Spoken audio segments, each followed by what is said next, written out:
Welcome to the Sales Influence Podcast, where we talk about finding the why in how people buy. I'm your host, Victor Antonio. Thank you for joining me today. Thank you for lending me those beautiful ears of yours. Today, I want to talk about, I'm going to take a step back today, if you don't mind. Just pull back a little bit. Give you a little history. And I may have mentioned this maybe back in the day in terms of podcasts of how sales influence came about.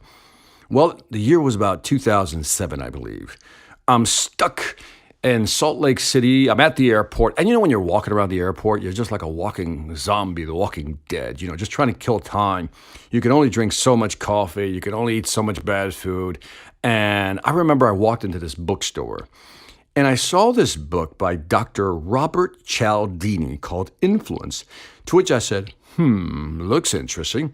Let me buy it. So I bought the book, started reading it. And for the next, 4 or 5 days, I just devoured that book. The book is Influence, Robert Cialdini. Check it out.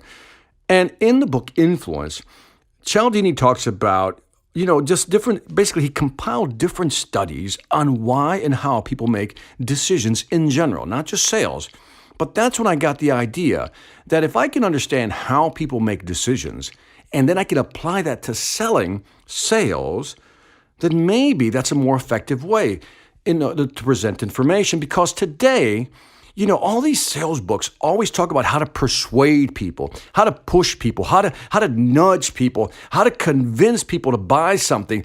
Everything's about how do you persuade people to change, because selling is about change. Whether you change to my product or change to something new, I'm trying to persuade you to change.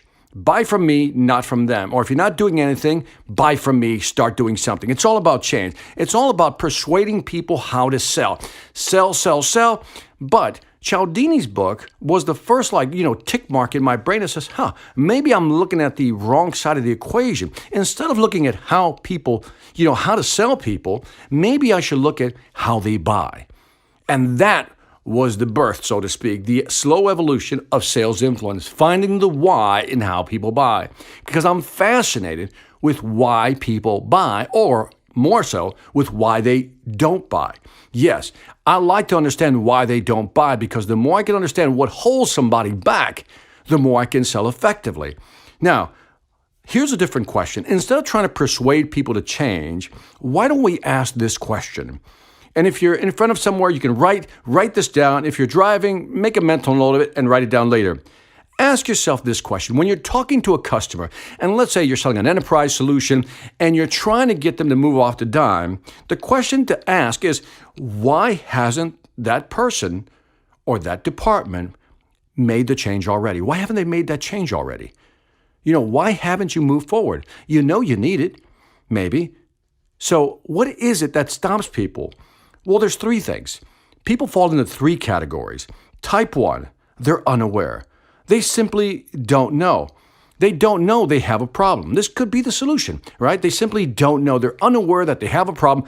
Our job is to highlight that you have a problem. For example, let's say that their business is running smoothly, but you sell a product, or let's say a piece of machinery or software that will help them become more efficient. They'll say, yeah, that's nice. But then you highlight how much money they would save, and then, even worse, how much money they're currently losing. Quantify that number, and now they become aware. So sometimes they seriously aren't aware of what's happening in their own business. That's a possibility. That's type 1. Type 2, they're aware, but they don't care. Aware, but don't care. Like, they know they're not being 100% efficient. They know they could do better. Yeah, I know, we could improve this. Yeah, you're right, Victor. We do need more training. Yeah, we do need to add that software. But now's not a good time. It's not in the budget. Let's move that off to next quarter. Right now, we're going through some transitions. Upscale, downsizing, whatever it may be. We really need to consider all these things. So you know what? Now's not the time. They're aware, but they don't care. And our job as salespeople is to make them aware, to make them see not only the negative impact of what they're dealing with, but also how big that is. In other words, quantify the real hurt again. Sometimes people are aware, but they don't realize the size, the impact of how much money or how much time or how much performance or how much market share they're losing. And that's our job. If they're aware, we have to make them care. If they're unaware, let's make them aware. And if they're aware, we just have to make them care. The third one is they're aware, they care, but you still haven't scared them enough. So they're aware and they care, but they're not scared. And this is similar to what I've already mentioned. And that is you have to find a way to show them, to highlight how to do it. Now, let's walk through this slowly because this was important. This isn't about quantifying numbers. When people are scared, it's because they simply don't know how to go about it. There's so much anxiety. You're asking me, Victor, to switch over from system A to system B. I get how it would work for us. I can see how it can help us, but the anxiety within them is not allowing them to actually make a decision. We've talked about this in the past. This is called like buyer's regret. I'd rather not make a decision and be wrong than make a decision and prove myself to be wrong. In other words, people are afraid, but you got to ask the question, why are they afraid? They know they need it. They're aware. They know they need it. It's important. They do care, but they're scared. And what are they scared of?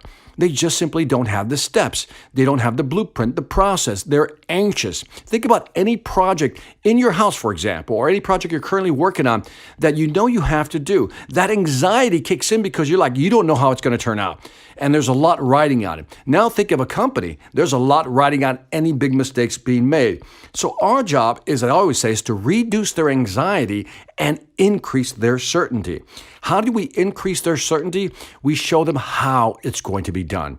If you're selling a software platform and you're transitioning from one to another, you can imagine the anxiety the management team feels. Think about this. You're going to switch platforms. What about the data?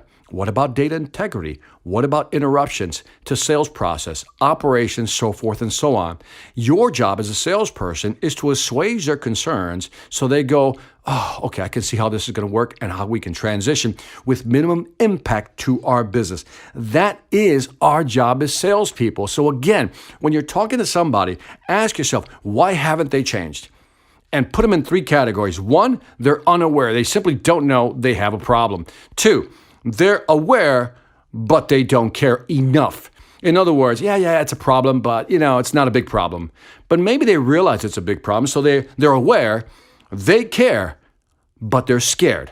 They just don't know how to go about doing it. They don't know how this is going to turn out. And by you categorizing clients into three buckets will allow you to tailor your presentation so you can be more effective in persuading them by literally asking what's been holding you back and going after that. And that is it for this Sales Influence podcast. Don't forget to leave me some feedback on iTunes, Stitcher, YouTube, Pandora, and even Spotify. Let me know what you think. I'd greatly appreciate it. Also, check out my online sales training platform. You know the deal. The Sales Velocity Academy. Go to salesvelocityacademy.com. Check out the courses. It is a toolbox to help you and your team sell more effectively. So if you want to sell more faster, go to salesvelocityacademy.com. Lastly, I want to thank you for listening. This is Victor Antonio, always reminding you, selling ain't hard when you know how. Take care.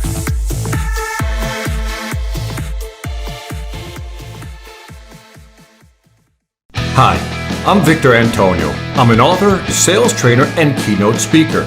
I'm often asked, what makes a great speaker? Is it someone who delivers real content that the audience can use? Is it someone who engages the audience so they're part of the learning experience? Or is it someone who can motivate an audience to push them beyond their comfort zone and discover new abilities? The answer is yes. But the most important thing to remember is that I'm not there to look good. I'm there to make my client look good. Simply put, it's never about me, and it's always about them.